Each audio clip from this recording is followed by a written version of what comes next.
नमस्कार दोस्तों, इस क्लास में आप लोगों का स्वागत है। जैसा कि आप लोग जानते हैं कि इस क्लास में हम लोग बात करते हैं कि आंसर राइटिंग कैसे किया जाए, और ख़ास करके हम लोगों का जो फोकस है यूपी पीसीएस और बिहार के जो पीसीएस एग्जामिनेशन है उसके मेंस में कैसे आंसर राइटिंग करें, उसके ऊपर हम लोगों ने इससे पहले भी बात किया और इसे हम आगे भी बात करेंगे। जिसमें अभी तक हम लोगों ने 2018 से लेकर 2021 ईस्वी तक जो भी प्रश्न पूछे गए हैं, खास करके यूपी पीसीएस के मेंस में और जीएस पेपर 1 में, और उसमें भी हम लोगों ने उठाया है इतिहास का सेक्शन, उसे कवर किया है। आज हम लोग बात करेंगे कि 2022 में जो भी इससे रिलेटेड प्रश्न पूछे गए हैं इतिहास में, उसे हम कैसे देख सकते थे या फिर उसका फॉर्मेटिंग हमें किस प्रकार से करना चाहिए। हालांकि इससे रिलेटेड हम लोग आगे बात करते रहेंगे, लेकिन इससे जुड़े हुए कुछ मूलभूत मुद्दों को भी हमें ध्यान में रखना चाहिए। जैसे कि कुछ बच्चों का सवाल रहता है कि हमें जो है आंसर लिखते समय अपने राइटिंग पे कितना ध्यान देना चाहिए। यानी उनके कहने का मतलब ये होता है कि आखिर राइटिंग जो हमारा है वो ज़्यादा सुंदर होना चाहिए, तब हमें आंसर में मतलब ज़्यादा मार्क्स मिलेंगे, या फिर हम जो मतलब कुछ बच्चों का ऐसा भी रहता है कि उनका राइटिंग अच्छा नहीं है तो उन्हें क्या करना चाहिए। तो देखिए, कोई भी कमीशन हो, चाहे यूपीएससी हो या फिर स्टेट का, उनका फोकस ज़्यादा आपके राइटिंग पे तो नहीं रहता है, लेकिन हाँ इतना अच्छा ज़रूर होना चाहिए कि जो प्रोफेसर आपके कॉपी चेक करेंगे उनको स्पष्ट दिखे और आपके आंसर को चेक करने में उन्हें ज़्यादा तकलीफ का सामना ना करना पड़े। इससे क्या होगा, आपको जो है वो अपने सुंदरता या फिर आप जो अच्छा खूब लिखेंगे तो उसके ऊपर थोड़ा बहुत इम्पैक्ट तो पड़ता है, लेकिन आपने उसमें कैसे शब्दों का चयन किया है, क्रमबद्धता क्या तय किया है, और इसके साथ ही आपने किस लॉजिक के हिसाब से अपने प्रश्न को हल किया है, वो ज़्यादा मायने रखता है। हाँ, मैं मानता हूँ कि कुछ हद तक अगर आपका राइटिंग अच्छा है तो आपको कुछ एज मिल सकता है। इस पे अगर आप काम कर सकते हैं तो ये आपके लिए भी अच्छा है, और जो चेक करेंगे आपके कॉपी उनको भी अगर थोड़ा मन हुआ तो ज़्यादा मार्क्स दे सकते हैं। ये एक सब्जेक्टिव चीज़ हो जाता है। लेकिन कमीशन वाले ऐसा नहीं कहते हैं, वो बस इतना बात करते हैं कि आपका जो है उत्तर स्पष्ट होना चाहिए और कोई भी मतलब सामान्य लोग उसे पढ़ सके आसानी से, ऐसा होना चाहिए। दूसरी बात, हम लोगों ने अभी तक जो इतने प्रश्नों को देखा है उसमें आप लोगों ने देखा होगा कि कुछ टॉपिक जो है वो बार बार रिपीट होते जा रहे हैं, और जो भी प्रश्न को हम लोग देख रहे हैं उसमें थीम बेस्ड क्वेश्चन ज़्यादा आ रहे हैं। जैसे कि अगर हम बात करें जो हम लोगों ने अभी तक देखा है, तो इतिहास में जैसे कि अगर हम एंशिएंट की बात करें तो 3-4 थीम पे ज़्यादा क्वेश्चन आ रहे हैं। जैसे कि वैदिक साहित्य के ऊपर आप पहले भी प्रश्न पूछा जा चुका है, और यहाँ तक कि 2018 में और 21 दोनों में इससे प्रश्न आ चुके हैं। वहीं आप देखेंगे तो गुप्त काल, जिसे प्राचीन भारत का स्वर्ण युग भी कहा जाता है, वो 2021 में भी पूछा गया है और 2022 में भी, आज हम लोग उसके ऊपर भी चर्चा करेंगे, वो पूछा गया है। तो देख रहे हैं कि क्वेश्चन बार बार रिपीट हो रहा है। इसके साथ ही आप देखोगे तो मौर्य साम्राज्य हो, जैसे उसके अगर हम बात करें मौर्य साम्राज्य की, तो इसके स्थापत्य और कला के विकास या फिर इसकी विशेषता के ऊपर बार बार प्रश्न पूछे जाते हैं। तो इतना बताने का मेरा तात्पर्य सिर्फ ये है कि आप अगर कुछ थीम को पकड़ लेते हैं तो आपको ये क्लैरिटी हो जाएगा कि कहाँ से क्वेश्चन भविष्य में पूछा जा सकता है।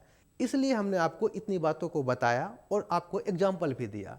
तो आगे इसी प्रकार से, जैसे कि अगर हम बात करें मॉडर्न इंडिया में या फिर विश्व इतिहास में, तो कुछ थीम है जिसे आपको याद रखना है। अगर हम एक दो बात और भी कर लें आधुनिक भारत की, तो उसमें आप देखोगे कि गवर्नर जनरल पर लगातार प्रश्न पूछे जाते हैं। हमें सभी गवर्नर जनरल को नहीं पढ़ना है, लेकिन कोई ऐसे गवर्नर जिन्होंने इतिहास में बहुत ही महत्वपूर्ण भूमिका निभाया हो, कंपनी को आर्थिक मजबूती प्रदान की हो, या फिर उन्होंने सर्वाधिक राज्यों का विलय किया हो, तो उनके ऊपर प्रश्न बनते हैं। जैसे कि हम लोगों ने पहले क्लास में भी देखा था कि लॉर्ड विलियम बेंटिक हो या फिर लॉर्ड वेलेस्ली हो, इनके ऊपर प्रश्न पूछा जा चुका है। तो ये बात आपको ध्यान में रखना है। दूसरी बात, अगर हम आधुनिक भारत की करें तो उद्योगीकरण या फिर उनके औद्योगिकरण से भारतीयों के सामाजिक आर्थिक जीवन पर क्या इम्पैक्ट पड़ा, इससे भी प्रश्न पूछा जा चुका है। और इसी तरह से आप देखोगे तो गांधी जी के आंदोलन से निरंतर जो है सिविल सेवा एग्जामिनेशन में प्रश्न पूछते रहे हैं। तो आपको ये चाहिए कि इन बातों को ध्यान रखें और इन बातों पे आपको क्लैरिटी भी होना चाहिए, ताकि अगर आगे भी इस प्रकार के प्रश्न पूछे जाते हैं तो यहाँ आप अच्छी स्थिति में होंगे। तो हमने ये आपको बताया कुछ मूलभूत बातें जो कि आपको याद रखना चाहिए। अब आते हैं हम लोग और देखते हैं कि 2022 में क्या प्रश्न पूछा गया था इतिहास में जीएस पेपर 1 से। तो पहला जो प्रश्न पूछा गया था, मौर्यकालीन कला एवं स्थापत्य कला की विशेषताओं का वर्णन करें। इसमें आप देखोगे तो दो बात मुख्य रूप से पूछी जा रही है। सबसे पहला जो है पूछा जा रहा है मौर्यकालीन कला, और दूसरा जो पूछा जा रहा है वो है आपका स्थापत्य कला। देखो यहाँ पर अगर आप गौर करोगे तो यहाँ पे एक तरह से पूरे मौर्यकालीन कला की बात कर रहा है जिसमें स्थापत्य भी आ जाता है, लेकिन यहाँ पर आपको स्थापत्य अलग से पूछा जा रहा है। तो हम क्या करेंगे, अपने क्वेश्चन को दो सेक्शन में डिवाइड करेंगे। पहले हम बात करेंगे कि आखिर मौर्यकालीन जो कला है उनकी क्या विशेषताएं हैं, फिर हम लोग देखेंगे इसी के समय जो स्थापत्य कला का विकास हुआ है उनकी क्या क्या विशेषताएं हैं, तो हमारा जो है आंसर पूरा हो जाएगा। अगर हम बात करें पहले सेक्शन की जिसमें हम लोग बात करेंगे मौर्यकालीन कला की, तो इसमें क्या क्या पॉइंट हमें लिखना चाहिए वो मैं आपको समझा देता हूँ।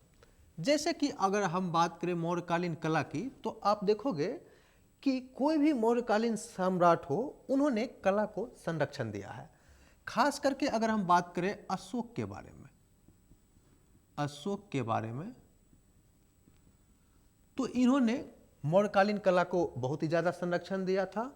और इनके काल में आप देखोगे तो स्तंभ, या फिर आप कह सकते हो गुहा विहार, या फिर बौद्ध धर्म से रिलेटेड जो भी स्तूप, विहार और चैत्य हैं उनका निर्माण इनके समय में हुआ और इनकी देखरेख में हुआ। ऐसा कहा जाता है कि अशोक के द्वारा लगभग 84,000 स्तूपों का निर्माण करवाया गया था। हालांकि आप देखोगे तो लॉजिकल तौर पर ये थोड़ा सटीक बैठता नहीं है। हो सकता है कि 84,000 जो स्तूप की बात किया जा रहा है यहाँ पर, वो उस समय के हिसाब से कुछ और रहा होगा, क्योंकि उनके कार्यकाल को देखोगे तो आप देखोगे कि रोज भी अगर एक स्तूप बनाया जाता होगा तो फिर मुश्किल था उतना स्तूपों का निर्माण करना, और उस समय के टेक्नोलॉजी के हिसाब से देखा जाए तो। लेकिन बहुत सारे पुस्तकों में ऐसा मिलता है, तो ये हमने आपको यहाँ पर बताया। दूसरी तरफ अगर हम बात करें तो इसमें एकास्मक पत्थर का उपयोग किया जाता था। एकास्मक का तात्पर्य ये हुआ कि एक ही पत्थर बहुत ही लंबे और बहुत ही सुडौल टाइप में होते थे जो कि बहुत ही मजबूत हुआ करते थे। उसी के ऊपर आप देखोगे तो कुछ मूर्तियां भी बनाई जाती थी। उसकी चर्चा भी हम लोग स्थापत्य में करने जा रहे हैं। फिलहाल हम लोग संपूर्ण जो है मौर्यकालीन कला के बारे में बता रहे हैं कि उसका कॉमन विशेषताएं क्या थी। फिर हम जब उसके ऊपर आएंगे तो हम आपको उदाहरण वहाँ पर देंगे। तो जो एकास्मक पत्थर की बनी होती थी, दूसरी तरफ आप देखोगे तो इन पत्थरों के ऊपर नक्काशी किया जाता था। इन पत्थरों के ऊपर नक्काशी का मतलब ये हुआ कोई भी कठोर जो पदार्थ होता है उसके ऊपर कुछ चित्रांकन किया जाता है। तो नक्काशी का मतलब यहाँ सीधा सा है कि ये जो पत्थर हुआ करते थे या तो उस पर फूल, पत्ती, इन सभी का चित्रांकन किया जाता था, या फिर कुछ पशु या फिर मानवों का चित्र बनाया जाता था। तो इसे हम नक्काशी कहेंगे। इसके साथ ही आप देखोगे तो इन मौर्यकालीन कला का एक अन्य विशेषता था कि इनके जो पत्थर होते थे वो पॉलिशदार होते थे, और साथ ही साथ आप देखोगे कि बहुत ही चमकीले हुआ करते थे। तो ये आपको कॉमन फीचर देखने को मिल जाएंगे। इसके साथ ही अगर हम बात करें मौर्यकालीन कला की, तो लगभग जो आपको मिलेगा कि बौद्ध एवं जैन, और इसके साथ ही अगर बात किया जाए तो हिंदू धर्म से संबंधित मूर्तियों का निर्माण किया जाता था। तो ये इस काल के जो भी मतलब स्थापत्य थे या फिर कला थे, इसमें ये सभी कॉमन चीज़ आपको देखने को मिल जाएंगे। चूँकि ये प्रश्नों को जवाब आपको मात्र 125 शब्दों में देना है, तो हम यहाँ पर ज़्यादा लंबा नहीं करेंगे, बस 3 से 4 पॉइंट लेंगे मौर्यकालीन कला की विशेषताओं के ऊपर। फिर हम तुरंत आ जाएंगे इसमें स्थापत्य कला जो था उसकी क्या क्या विशेषताएं थी। तो हमने यहाँ पर मौर्यकालीन कला की तो बात कर लिया। अब आते हैं कि स्थापत्य कला की विशेषता कौन कौन थी। स्थापत्य कला को हम लोग देखते हैं। जैसे कि अगर हम बात करें स्थापत्य में, तो यहाँ पे हम लोग क्या क्या पहले देखेंगे वो एक बार क्लियर हो जाते हैं। स्थापत्य में हम सबसे पहले देखेंगे स्तंभ अभिलेख, फिर हम लोग बात करेंगे गुहा विहार या फिर गुफा विहार जिसे कहते हैं, और उसके बाद हम लोग बात करेंगे जो स्तूप का निर्माण किया जाता था, स्तूप, विहार, चैत्य, या फिर कुछ ऐसे भी प्रमाण मिले हैं जैसे महल का जो निर्माण किया जाता था, तो वो भी तो एक प्रकार का स्थापत्य है। तो वहाँ पर किस प्रकार का जो है संरक्षण प्राप्त होता था और उसमें क्या क्या विशेषताएं होती थी उसे हम लोग देखेंगे। तो यहाँ पे अगर सबसे पहले बात किया जाए स्तंभ अभिलेख का, तो ये भी एकास्मक पत्थर पे बने होते थे, और जैसा कि हम लोगों ने बात किया सबसे ऊपर वाले सिरे पर कुछ जानवरों की मूर्तियां हुआ करती थी। जैसे इसका सबसे जो फेमस उदाहरण है वो सारनाथ का है, सबसे जो फेमस है सारनाथ का। इसमें आप देखोगे कि 4 सिंह की मूर्ति बनी हुई है, और इसी के तहत एक और भी उदाहरण मिलता है जो कि आपको मिल जाएगा रामपुरवा से। रामपुरवा ये कहाँ है? ये बिहार में पड़ता है। इसमें आप देखोगे तो बैल की मूर्ति का चित्रांकन देखने को आपको मिल जाएगा। तो ये आपको स्तंभ अभिलेख के तहत ये सब उदाहरण आपको देखने को मिलेंगे। हालांकि आप देखोगे तो ये 4 सिंह वाला जो आकृति है इसे राष्ट्रीय प्रतीक के रूप में भी माना जाता है, तो इसे आप ध्यान में रख सकते हैं, ऑब्जेक्टिव में भी आपको काम आ जाएगा। अब हम बात करें गुफा या फिर गुहा विहार की, तो इसमें आप देखोगे तो अशोक के द्वारा बराबर की गुफाएं, और इन्हीं के एक उत्तराधिकारी जिनका नाम दशरथ था,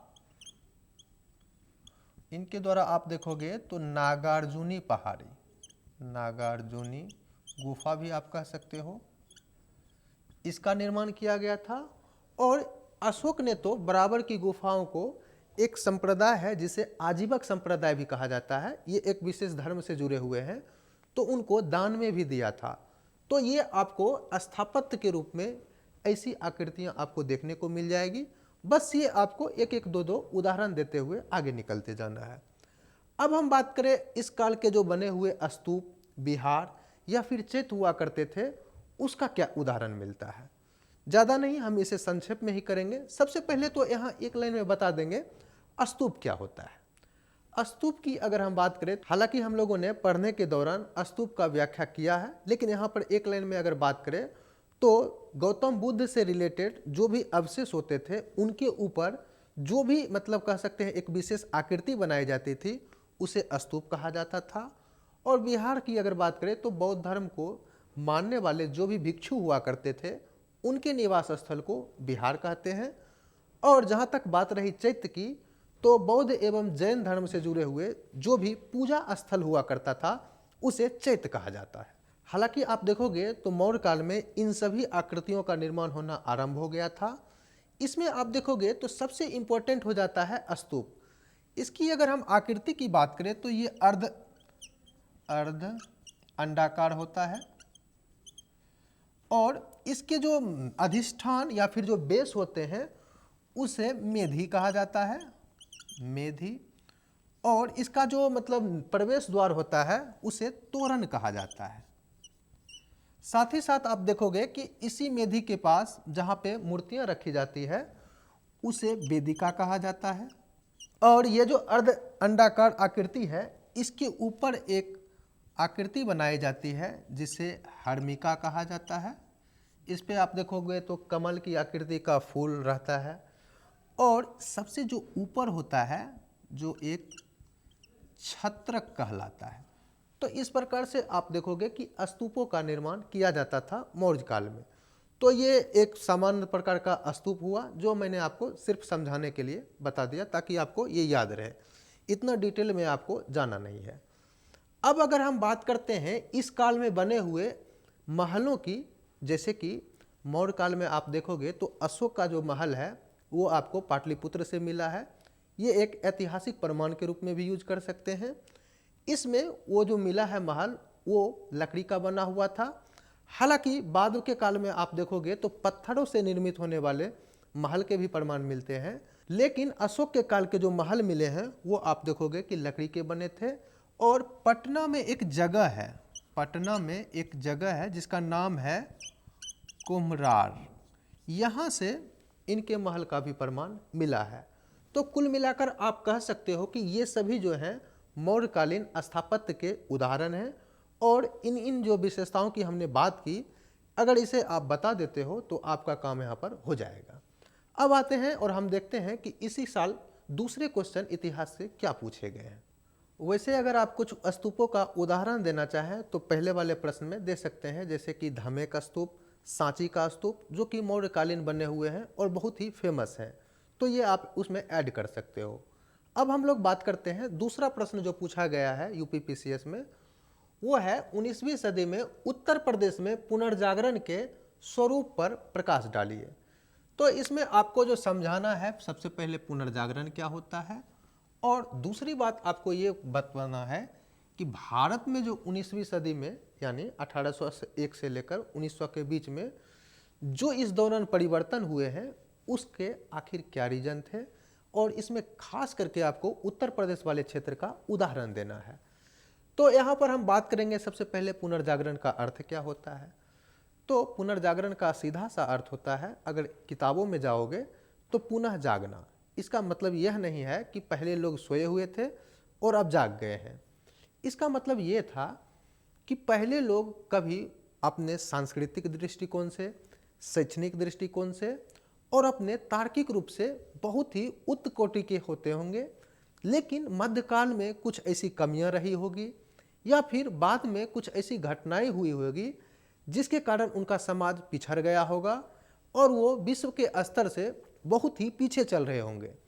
लेकिन उसी के अनुरूप या फिर उसी के पश्चात आप कह सकते हैं कि कुछ ऐसा परिवर्तन आया, चाहे वो शैक्षणिक दृष्टिकोण से हो या फिर किसी दार्शनिक के द्वारा कुछ ऐसा विचार दिया गया हो, जिसके पश्चात फिर से वो आधुनिक विचारों की तरफ वो मुड़ गए होंगे और फिर से अपने समाज में तार्किकता, सामाजिकता और मानवता के ऊपर बल दिया जाने लगा हो, तो उसे आप कह सकते हैं कि पुनर्जागरण। ये शब्द जो पुनर्जागरण है वो यूरोप से फेमस हुआ है। ये 15वीं सदी से लेकर लगभग आप कह सकते हो 19वीं सदी तक निरंतर चलने वाला परिवर्तन था और इसकी शुरुआत इटली से माना जाता है। और आप देखोगे कि उसी के पश्चात आप देखोगे तो इनलाइटमेंट, पुनर्जागरण, ये सब शब्दों को ज़्यादा देखने को मिल जाएंगे। और हालांकि अगर हम बात करें तो उसका कुछ अलग दृष्टिकोण था, जैसे कि उसके समाज में भी एक चर्च व्यवस्था था जिसमें कुछ कमियां आ गई थी। उसे आधुनिक विचारकों ने और दार्शनिकों ने दूर करने का प्रयास किया, जिसके पश्चात आप देखोगे कि वहां पर सबसे पहले पुनर्जागरण आया।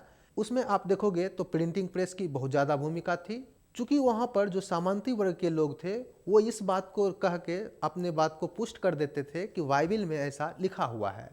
लेकिन जब प्रिंटिंग प्रेस का आविष्कार हुआ तो हर एक आदमी के पास जो है बाइबल उपलब्ध होने लगा और इसका तार्किक व्याख्या ज़्यादा होने लगा। इसके पश्चात आप देखोगे कि पहले जो अंधकार युग के नाम से जाना जाता था, अब उसी समाज में तार्किकता का विकास हुआ और जिस वजह से ऐसा कहा जाता है कि इनलाइटमेंट और पुनर्जागरण का काल यूरोप में आया था।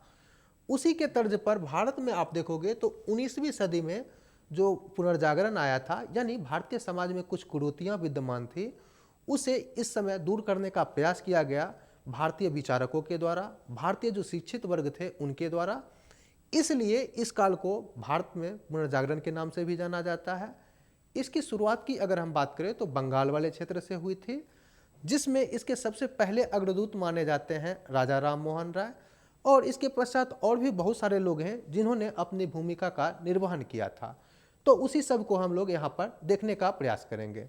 लेकिन इस प्रश्न में चूंकि यूपी के ऊपर केंद्रित है तो हमारा प्रयास रहेगा कि सबसे ज़्यादा हम लोग ध्यान उत्तर प्रदेश को केंद्र में रखकर करेंगे। तो इसमें हम लोग क्या क्या पॉइंट देखेंगे वो पहले क्लियर कर लेते हैं, फिर उन पॉइंटों को हम विस्तार देंगे। पहले हम लोग बात करेंगे कि समाज में क्या परिवर्तन आया, फिर हम लोग देखेंगे धर्म में, फिर राजनीति में, और उसी के पश्चात हम लोग देखेंगे साहित्य, शिक्षा और प्रेस के क्षेत्र में क्या परिवर्तन आए।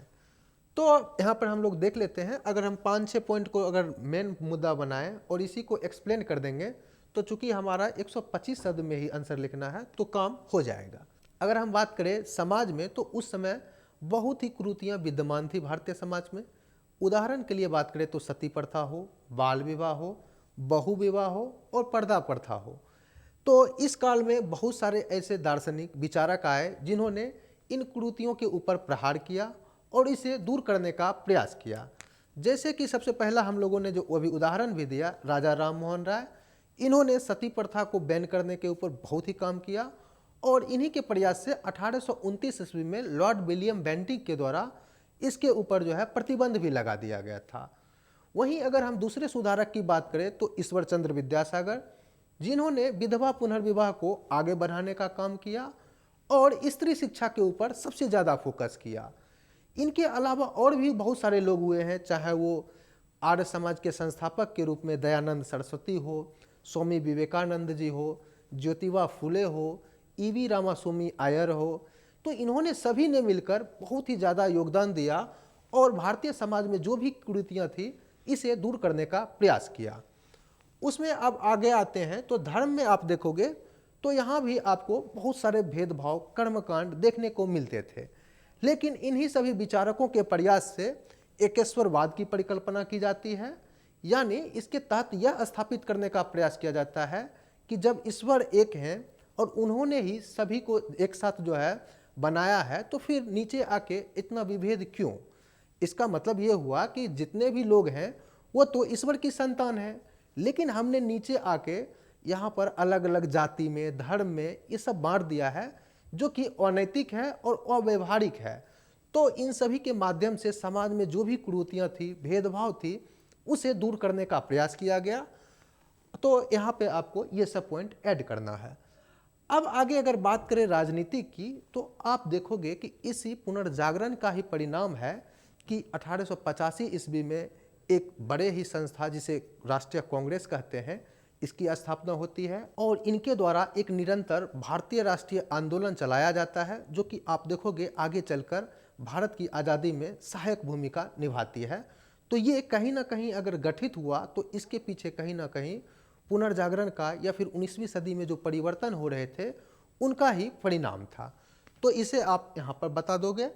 और अगर बात करें साहित्य की, तो इस काल में अलग अलग जो है रचनाकारों, साहित्यकारों के द्वारा अलग अलग कृतियों की रचना की गई और उसके माध्यम से समाज में जागृति फैलाने का काम किया गया। इसमें अगर हम बात करें साहित्य की, तो उसमें भारतेंदु हरिश्चंद्र, जिनका नाम सबसे अग्रणी रूप में लिया जाता है, इन्होंने अपना भूमिका निभाया। इसी के साथ आप देखोगे तो बहुत सारे ऐसे जो है साहित्यकार हुए हैं जिन्होंने अपने लेखन के माध्यम से भारत में जो है इन सभी कुरीतियों के ऊपर प्रहार किया है। तो ये आपको यहाँ पे बताना है। अब हम बात करते हैं शिक्षा की, तो इस काल में आप देखोगे कि इन्हीं सुधारकों के द्वारा जब प्रयास किया गया तो अंग्रेजों के द्वारा भारत में शैक्षणिक नीति लाया गया और आप देखोगे कि आधुनिक शिक्षा का प्रचलन जो हुआ है वो कहीं ना कहीं इन्हीं सुधारकों के द्वारा प्रयास किया गया था, अंग्रेज सरकार के ऊपर दबाव बनाया गया था। उसी के पश्चात यहाँ पर ये सब विकास हुआ, तो उसे आप यहाँ पर बता दोगे। इसके साथ ही अगर हम बात करें प्रेस की, तो यहाँ पर जो पुनर्जागरण आया उसके पश्चात भारत में बहुत सारे क्षेत्रीय अखबार आए, चाहे वो मिरातुल हो, मराठा हो। इसी पुनर्जागरण का परिणाम था कि भारत में देखोगे कि प्रेस का विकास हुआ है और अलग अलग क्षेत्रों में अलग अलग पत्रिकाएं देखने को मिल जाएगी। जैसे कि अगर उदाहरण ले तो मिरातुल अखबार, मराठा, केसरी, ये सब अगर कहीं आ पाया है तो इसके पीछे कहीं ना कहीं आप देखोगे तो पुनर्जागरण का योगदान था। और ये पुनर्जागरण यहीं तक नहीं रुका, बल्कि आगे जो भी भारत के राष्ट्रीय आंदोलन में भाग लेने वाले लोग थे, चाहे वो गांधी जी हो या फिर अगर हम बात करें नेहरू जी हो, बाल गंगाधर तिलक जी हो, तो उन्होंने अगर आगे कुछ भूमिका निभाया तो उसके पीछे में कहीं ना कहीं ये पुनर्जागरण काम कर रहा था। तो इन्हीं सभी बातों को आपको यहाँ पर एक्सप्लेन करना था और आपका आंसर कंप्लीट हो जाता। अब हम लोग बात करते हैं अगले क्वेश्चन के ऊपर, वो क्या है। क्वेश्चन कर रहा है आपका कि प्रेस की आज़ादी के लिए संघर्ष में राष्ट्रवादी नेता बाल गंगाधर तिलक की भूमिका को बताइए। यानी इसमें आपको बताना है कि प्रेस की आज़ादी में बाल गंगाधर तिलक का क्या योगदान था। अगर हम बात करें इस क्वेश्चन को तो दो पार्ट में आप बता सकते हो। पहले प्रेस क्या है उसे आपको एक्सप्लेन कर देना है, और उसकी आज़ादी, यानी आज़ादी करने की बात हो रही है, तो इसका मतलब किसी ने तो प्रतिबंध लगाया होगा, उसकी बात हो रही है, तो वो हमें बात करना है। और उसके बाद जो बताना है कि इसमें बाल गंगाधर तिलक जी की क्या भूमिका थी, तो उसे अगर आप एक्सप्लेन कर देंगे तो आपका आंसर हो जाएगा। तो यहाँ अगर बात किया जाए प्रेस की, तो प्रेस का सीधा सा अर्थ होता है कि आप समाचार पत्रों के माध्यम से जब अपने विचारों को फैलाते हैं तो वो प्रेस कहलाता है। जैसे कि वर्तमान समय में आप देखते हैं तमाम सोशल मीडिया के जो चैनल हैं, या फिर आप कह सकते हो अभी भी तो अखबार चल रहा है, या फिर टेलीविज़न के माध्यम से, यूट्यूब के माध्यम से, फेसबुक के माध्यम से जो भी न्यूज़ को फैलाने के लिए प्रयोग किया जाता है वो प्रेस कहलाता है। तो आप देखोगे कि आधुनिक भारत में प्रेस का जब विकास हुआ तो उसमें अंग्रेज़ों ने बहुत सारे रिस्ट्रिक्शन लगाए थे। जैसे कि आप देखोगे तो 1878 ईस्वी में एक एक्ट आया था जिसे वर्नाकुलर प्रेस एक्ट कहा जाता है। वर्नाकुलर प्रेस एक्ट ये लाया गया था लॉर्ड लीटन के समय में। इसके पश्चात आप देखोगे एक और भी एक्ट आया है 1908 का। इसमें भी जो देसी समाचार पत्र थे, देसी भाषा के समाचार पत्र, इनके ऊपर अंग्रेज सरकार के द्वारा नियंत्रण लगाने का प्रयास किया गया। अब आपके मन में सवाल आना चाहिए कि आखिर ये नियंत्रण क्यों? तो ये जितने भी अखबार होते थे इसके माध्यम से भारत में राष्ट्रवाद का फैलाव किया जाता था, अंग्रेजों की गलत नीतियों के बारे में बताया जाता था और आम लोगों को अपने अधिकार के बारे में जागरूक किया जाता था। और ये ब्रिटिश साम्राज्यवाद क्या है इसके बारे में आम लोगों को बताया जाता था ताकि वो अपने अधिकार को समझे और अपने देश की रक्षा के लिए एकजुट हो और अंग्रेज सरकार को यहाँ से भगाने में सफल हो जाए। तो इसलिए इनके द्वारा रिस्ट्रिक्शन लगाया जाता था ताकि इनके विचार अन्य क्षेत्रों तक ना फैल सके और भारत में राष्ट्रवाद का प्रसार ना हो सके। तो इसलिए आप देखोगे कि अंग्रेज सरकार के द्वारा बार बार जो भी देसी भाषा के समाचार पत्र होते थे उनके ऊपर प्रतिबंध लगाया जाता था। अब एक बात और भी आता है कि आखिर देसी भाषा के ऊपर ही क्यों? तो उस समय तक बहुत ही मुट्ठी भर भारतीय शिक्षित हुए थे जो कि अंग्रेजी पढ़ना लिखना जानते थे। तो वो अगर आपस में एकत्रित हो भी जाते तो शायद वो ज़्यादा कुछ बिगाड़ सकते नहीं थे। लेकिन जो बहुमत था वो फिर या तो निरक्षर थे लोग या फिर बहुत ही कम पढ़े लिखे थे जो कि अपने देसी भाषा को जानते थे। तो इसलिए अंग्रेजों का टारगेट होता था कि जो देसी भाषा के समाचार पत्र हैं उनको प्रतिबंधित किया जाए ताकि राष्ट्रवाद को फैलाने से रोका जाए। तो ये था हमारा पहला पार्ट। तो दूसरे पार्ट में हमें ये बताना है कि आखिर बाल गंगाधर तिलक के द्वारा इसमें क्या योगदान दिया गया। तो आप देखोगे कि 1897 में एक अधिकारी है जिसका नाम है रेंड। ये पूना में जब प्लेग नामक बीमारी फैल गया था तो ये आया था कुछ उपचार करने के लिए, लेकिन इनके द्वारा कुछ ज़्यादा सुधार किया नहीं गया। इसलिए आप देखोगे कि जो वहाँ समाचार पत्र निकाले जाते थे बाल गंगाधर तिलक के द्वारा, जिसका नाम था केसरी, और ये केसरी समाचार पत्र जो था वो मराठी भाषी में था। तो उन्होंने अपने हक के लिए और यहाँ के जो अधिकारी जो कि न्याय नहीं कर रहे थे उसके लिए अखबारों के माध्यम से वो लेख लिखते थे, जिस वजह से बाद में इस प्लेग अधिकारी रेंड की हत्या भी हो जाती है।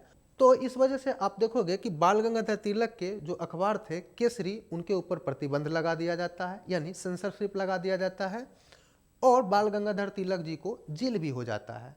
इस प्रकार आप देखोगे कि पहले राष्ट्रवादी नेता हैं बाल गंगाधर तिलक, जिनको ब्रिटिश सरकार के द्वारा जेल भेजा जाता है। अपने समाचार पत्रों में जो लेख लिख रहे थे उसके कारण उनको जेल की सज़ा मिलती है और इनके ऊपर जो मुकदमा चलाया जाता है उसे राजद्रोह, यानी बाल गंगाधर तिलक को ब्रिटिश सरकार के खिलाफ लेख लिखने के कारण इनको जेल की सज़ा मिलती है।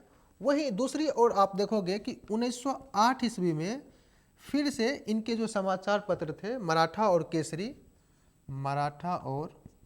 केसरी दोनों के ऊपर प्रतिबंध लगा दिया जाता है, क्योंकि ऐसा माना जाता है कि इनके द्वारा जो लेख लिखे जा रहे थे उसके कारण बंगाल में एक बम कांड हुआ था और इनके ऊपर फिर से राजद्रोह का मामला चलता है और इस बार इनको मांडले जेल जो कि बर्मा में है, वर्तमान में आप कह सकते हैं म्यांमार, यहाँ पे रखा गया था। ये इसलिए हमने बताया क्योंकि ऑब्जेक्टिव प्रश्न में ऐसा पूछ लिया जाता है कि जब बाल गंगाधर तिलक को 1908 ईस्वी में जेल में रखा गया था तो आखिर वो कहाँ थे। तो ये आपको याद रखना है कि मांडले जेल।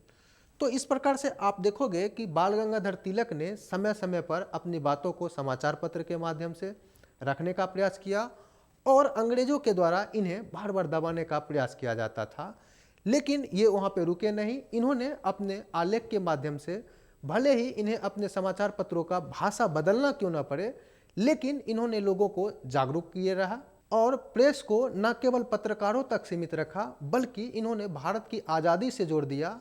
और इसी का परिणाम था कि आप देखोगे आगे जो भी आंदोलन हुए हैं वो एक जन आंदोलन का रूप ले लिया, क्योंकि प्रेस के माध्यम से जब कोई भी बात बताया जाता था तो बहुत दूर तक जाता था और बहुत सारे लोग इससे जुड़ते थे। इसलिए आप देखोगे कि तिलक के बाद जो भी आंदोलन हुए हैं वो बहुत ही बड़े आकार के हुए हैं और इसमें जन समर्थन भी बहुत ज़्यादा मिला है। यही नहीं बल्कि आप देखोगे कि इनसे ही प्रभावित थे गांधी जी, जिन्होंने आगे इन्हीं से प्रभावित होकर समाचार पत्रों के माध्यम से अपने आलेख निकाला। इसके अलावा अगर हम बात करें तो मोतीलाल नेहरू हो, लाला लाजपत राय हो या फिर अन्य जो राष्ट्रवादी नेता हो, इन्होंने प्रेस को अपना आधार बनाया और इसके माध्यम से लोगों को राष्ट्रवाद की शिक्षा देने का काम किया। तो ये सब बातें आपको इसमें लिखना चाहिए। साथ ही साथ आपको इसमें एक बात और ऐड कर देना चाहिए कि चाहे वो होम रूल आंदोलन हो या फिर स्वदेशी आंदोलन हो, वो अगर सफल हो पाया और इतना अगर अपना प्रभाव छोड़ पाया तो ये कहीं ना कहीं बाल गंगाधर तिलक के द्वारा जो प्रेस के माध्यम से लेख निकाला जाता था या फिर उनके द्वारा राष्ट्रवाद की भावना का प्रसार किया जाता था, उसी का परिणाम था कि ये आंदोलन इतने बड़े आकार ले सका था। तो ये सब बातें आपको यहाँ पर बताना था। अब आते हैं हम लोग चौथे क्वेश्चन पर और देखते हैं उसमें क्या पूछा गया है। तो क्वेश्चन है कि गुप्त काल को प्राचीन भारतीय इतिहास का स्वर्ण काल क्यों कहा जाता है। ये आप देखोगे तो पिछले साल भी इसी को थोड़ा घुमाकर पूछा गया था, लेकिन वहाँ पर कला और स्थापत्य के दृष्टिकोण से पूछा गया था और इसमें पूछा गया है पूरे भारतीय इतिहास को। तो यहाँ पर आपको यह ध्यान रखना चाहिए कि आपको अलग अलग डायमेंशन बताना है, एक ही डायमेंशन पे काम नहीं करना है, क्योंकि अगर एक ही पॉइंट के बारे में 10 बात लिखोगे तो उससे ज़्यादा मार्क्स नहीं मिलेंगे। आपको चाहिए कि एक एक बात, दो दो बात अलग अलग डायमेंशन के ऊपर ले, जैसे समाज के ऊपर हो, संस्कृति के ऊपर हो, धर्म के ऊपर हो, राजनीति के ऊपर हो, स्थापत्य के ऊपर हो। तो उससे परीक्षक को लगेगा कि ये सभी बातों को एक जगह समेट रहा है और आपका दृष्टि थोड़ा व्यापक है। तो ये बात हम यहाँ भी करेंगे।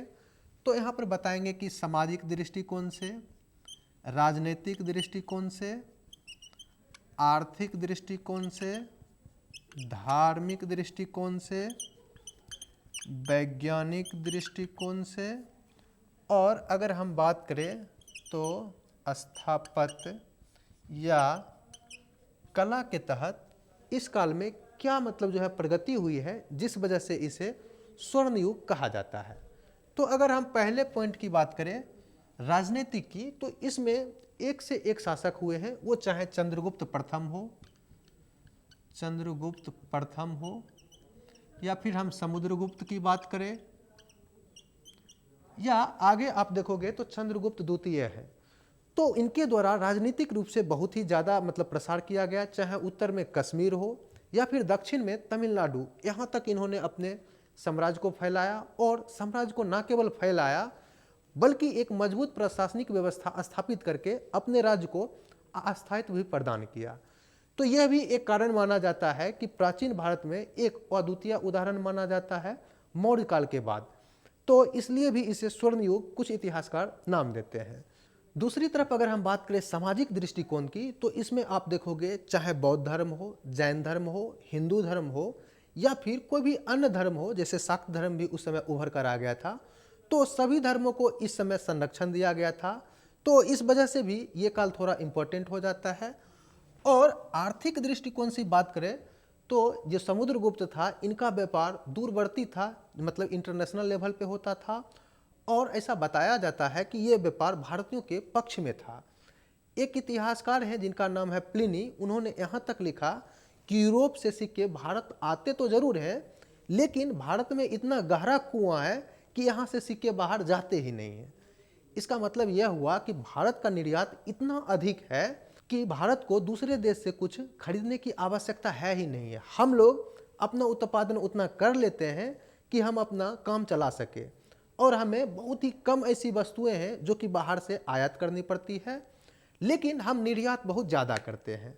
तो इस बात से स्पष्ट हो जाता है कि ये काल जो है आर्थिक दृष्टिकोण से भी बहुत उच्च कोटि का था और हम सरप्लस की स्थिति में थे। अब अगर हम बात करें यहाँ की धार्मिक स्थितियों के बारे में, तो जैसा कि हम लोगों ने बात भी किया, चाहे वो बौद्ध धर्म हो, जैन धर्म हो, या फिर अगर हम बात करें हिंदू धर्म हो, तो सभी धर्मों को इस काल में संरक्षण दिया गया था, चाहे वो कोई भी शासक हो। तो इस प्रकार से आप कह सकते हो कि इस काल में धार्मिक स्थिति भी ठीक ठाक थी। तो इसके साथ ही अगर हम बात करें साहित्य की, तो इस काल में बहुत सारे रचनाएं हुई हैं, जैसे कि चंद्रगुप्त द्वितीय के काल में नवरत्न रहते थे, जिसमें कालिदास का नाम आप लोगों ने सुना भी होगा। तो उनकी रचनाओं का आप यहाँ उदाहरण दे सकते हैं, चाहे वो अभिज्ञान शकुंतलम हो, ऋतु संहारम हो, कुमार संभवम हो, तो इन सभी पुस्तकों का आप उदाहरण दे सकते हैं। इसके अलावा विशाख दत्त की रचना मुद्रा राक्षस लिख सकते हैं, और एक अन्य साहित्यकार हैं जिनका नाम है शूद्रक, जिनकी रचना है मृक्षकटिकम। तो आप देखोगे कि इस काल में बहुत से ऐसे साहित्यिक कृतियां लिखे गए हैं, जिस वजह से भी इस काल को कुछ इतिहासकार स्वर्ण युग की संज्ञा देने का प्रयास करते हैं। वहीं अगर हम बात करें इस काल में वैज्ञानिक प्रगति की, तो आप देखोगे गणित और खगोल विद्या दोनों में आपको बहुत ज़्यादा विकास होते हुए दिखेगा। जैसे कि आप लोगों ने नाम सुना होगा आर्यभट्ट का, उन्होंने शून्य का आविष्कार किया, पाई का मान निकाला, और दशमलव पद्धति को उन्होंने पूरे विश्व में फैलाने का काम किया। तो ये काल इसलिए भी इम्पोर्टेंट हो जाता है। इसके साथ ही खगोल विद्या में वाराहमिहिर का नाम लिया जाता है, और चरक एवं सुश्रुत संहिता जो कि चिकित्सा से संबंधित थे, इसी काल में प्रगति आपको देखने को मिलेगी। तो इसलिए भी कुछ इतिहासकार इसे स्वर्ण युग का नाम देते हैं। यही नहीं बल्कि आप देखोगे कि जो भी विदेशी यात्री आए हैं, अगर हम एक उदाहरण लें तो चंद्रगुप्त द्वितीय के काल में फाहियान आया था, उन्होंने भी भारतीय समाज एवं धर्म को सौहार्दपूर्ण बताया है। तो इससे भी आपको पता चलता है कि भारतीय इतिहास में जो गुप्त काल है बहुत ही महत्वपूर्ण स्थान रखता है। लेकिन इसमें अगर आपको अंत में निष्कर्ष देना हो, तो आपको इन सभी चीज़ों को बताना होगा कि कैसे भारतीय राजनीति, संस्कृति, कला और स्थापत्य के दृष्टिकोण से ये क्यों इम्पोर्टेंट है। और लेकिन ऐसा नहीं है कि मतलब इस समय पूरे जनता जो है देश के एकदम समान हो गए थे, किसी के साथ शोषण नहीं होता था, कुछ कमियां जरूर थी, लेकिन इन सभी का विकास अत्यधिक हुआ था, इसलिए कुछ इतिहासकार इसे स्वर्ण युग कहते हैं। लेकिन ऐसा नहीं है कि कभी भी मतलब पूरा प्रॉब्लम खत्म हो जाता है, सब इक्वल हो जाता है, ये बिल्कुल भी सत्य नहीं है। एक पॉइंट इसमें हम छोड़ रहे थे जिसका है स्थापत्य और कला, इसे भी आप लिख सकते हो। ये आप देखोगे तो मंदिर निर्माण कला, मंदिर निर्माण कला, और दूसरी तरफ अगर हम बात करें तो स्तूप इस काल में बहुत ज़्यादा बने हैं, इसलिए भी ये काल थोड़ा फेमस है। अगर इसमें आप कुछ उदाहरण देना चाहो तो मंदिर में आप दे सकते हो दशावतार मंदिर एक देवगढ़ का है, उसका उदाहरण दे सकते हो। साथ ही साथ आप इसमें ऐड कर सकते हो जैसे मूर्तिकला और चित्रकला का भी विकास हुआ है, तो अजंता एवं बाघ की गुफा है, वहाँ पे आपको चित्रकला का विकास दिख जाएगा। तो आप इसमें ऐड करके बता सकते हो और आपका आंसर कंप्लीट हो जाएगा। अब आइए हम लोग देखते हैं पांचवा क्वेश्चन जो पूछा गया है वो क्या है। क्वेश्चन है आपका कि भगत सिंह द्वारा प्रतिपादित क्रांतिकारी दर्शन पर प्रकाश डालिए। इसमें आपको बताना है कि भगत सिंह ने अपने जीवन में कौन से मतलब जो है क्रांतिकारी दर्शन दिया और उससे आप क्या समझते हैं उसके बारे में आपको बताना है। तो यहाँ पर हम आपको थोड़ा एक्सप्लेन करना चाहेंगे कि भगत सिंह के बारे में लोग ये जानते हैं कि सिर्फ वो क्रांतिकारी थे, और उन्होंने जैसे कि बहुत सारे मतलब चाहे वो बम हो या फिर पिस्तौल के माध्यम से जो भी ब्रिटिश अधिकारी थे उन्हें डराने का काम, या फिर जो अत्यधिक क्रूर अधिकारी थे उनकी हत्या का इन्होंने प्रयास किया। लेकिन बहुत सारे लोग ये नहीं जानते हैं कि न केवल भगत सिंह क्रांतिकारी आंदोलन से जुड़े हुए थे, बल्कि इन्होंने एक अलग दर्शन भी दिया है जो कि समाजवाद पर आधारित है, और इसे ही हम लोग को यहाँ पे रखना था। तो यहाँ पर हम आपको बता दें कि भगत सिंह ने समाजवाद के लिए यहाँ पर बहुत ही गहरी बातें बताई है। जैसा कि इनका मानना था कि हमें न केवल ब्रिटिश से आज़ादी चाहिए, बल्कि भारत में जो दबे कुचले और गरीब लोग हैं उनकी अधिकार की भी बात किया जाए। चूँकि आप देखोगे भगत सिंह समाजवाद से बहुत ज़्यादा प्रभावित थे।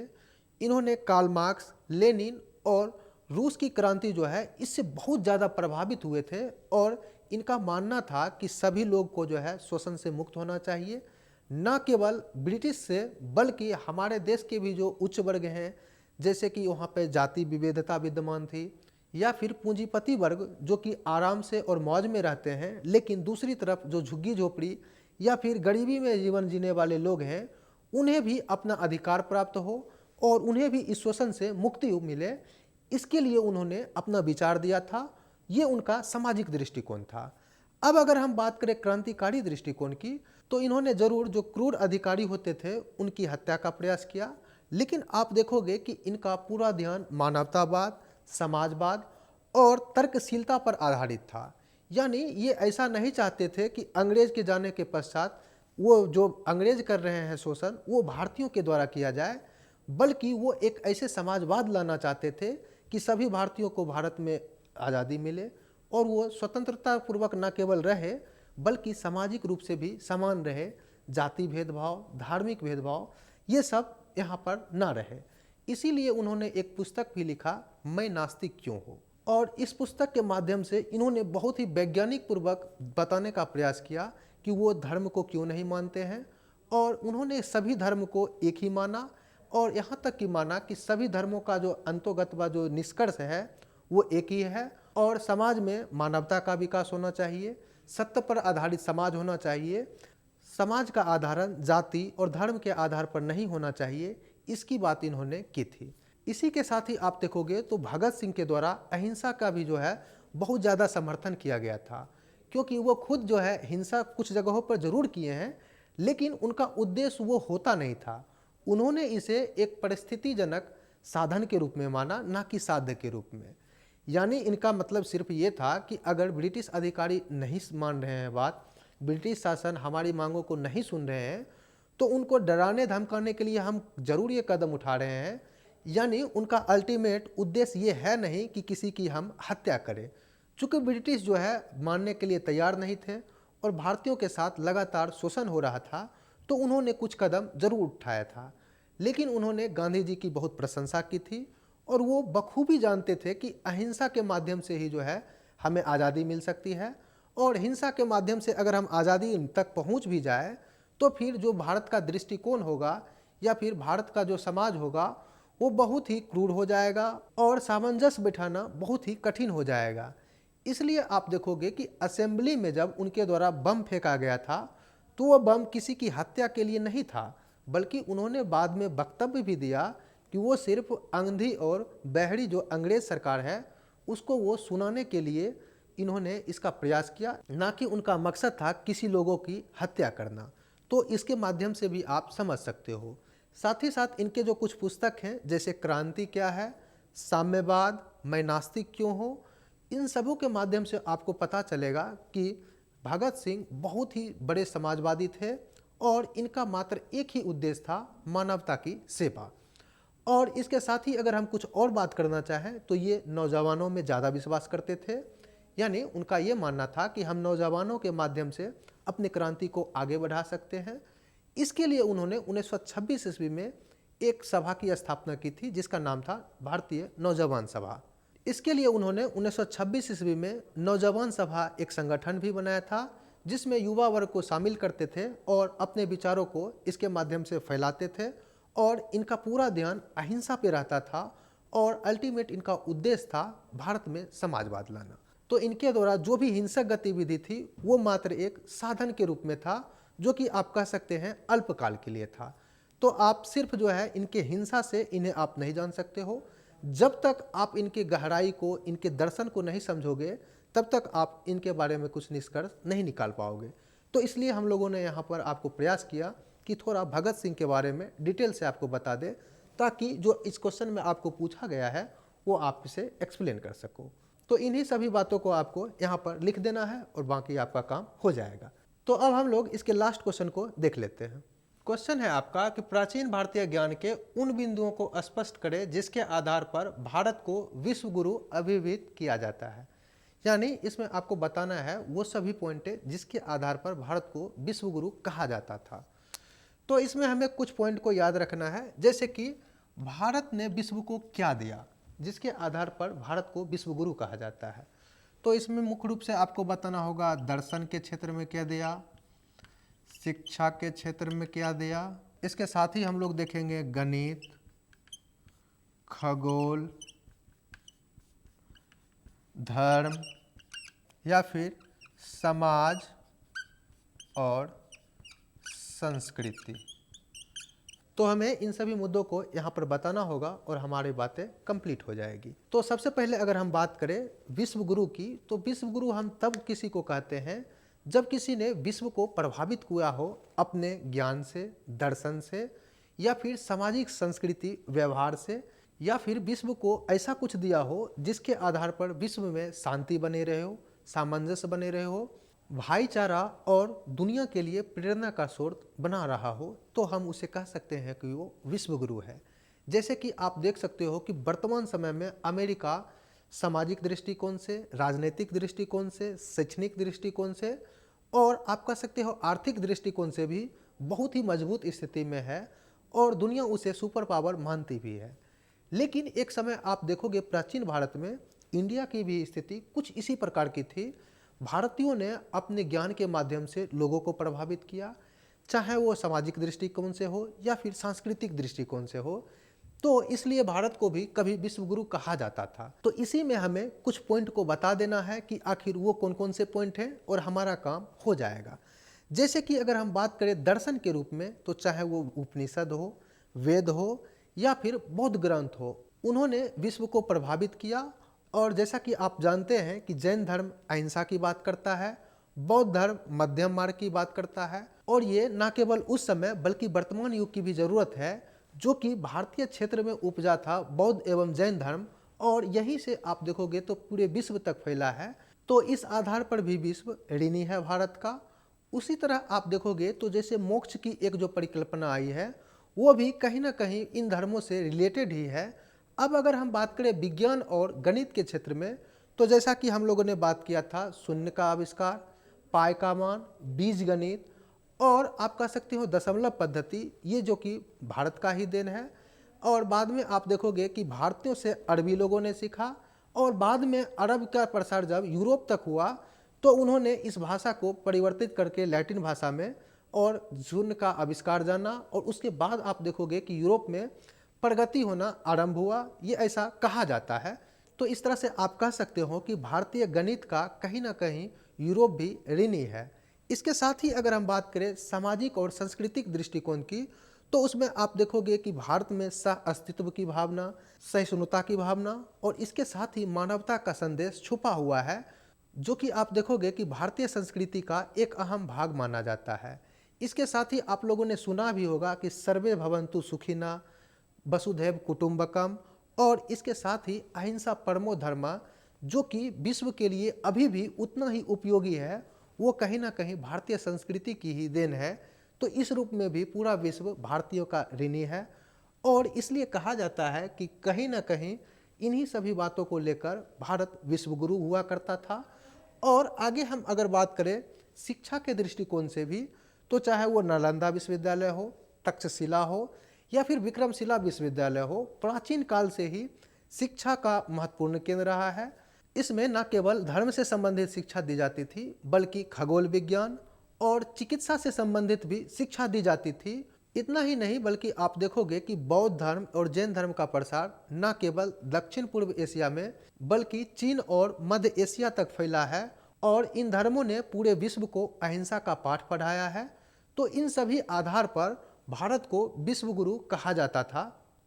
तो ये सभी बातें आप बता सकते हैं, और इसके साथ ही निष्कर्ष में आप बता सकते हैं कि न केवल भारत में भौतिकता का विकास, बल्कि आप देखोगे तो मानव कल्याण के ऊपर ज़्यादा फोकस किया जाता था, जो कि इसे विश्व में अद्वितीय बनाता है। और ये न केवल उस समय की ज़रूरत थी, बल्कि आप देखोगे कि वर्तमान समय में भी ये उतना ही प्रासंगिक है। तो इस तरह से आप अपनी बातों को पूरा कर सकते हैं। तो इस प्रकार से हम लोगों ने देखा कि कैसे 2022 में जो भी प्रश्न पूछे गए हैं उसे आंसर करना था। आगे के क्लास में हम लोग देखेंगे कि 2023 में क्या क्या प्रश्न पूछे गए थे और उसे हम किस प्रकार से हल कर सकते थे। तो अगर हमारा लेक्चर आपको पसंद आया हो तो लाइक, शेयर और सब्सक्राइब करना ना भूलें। धन्यवाद, मिलते हैं अगले क्लास में।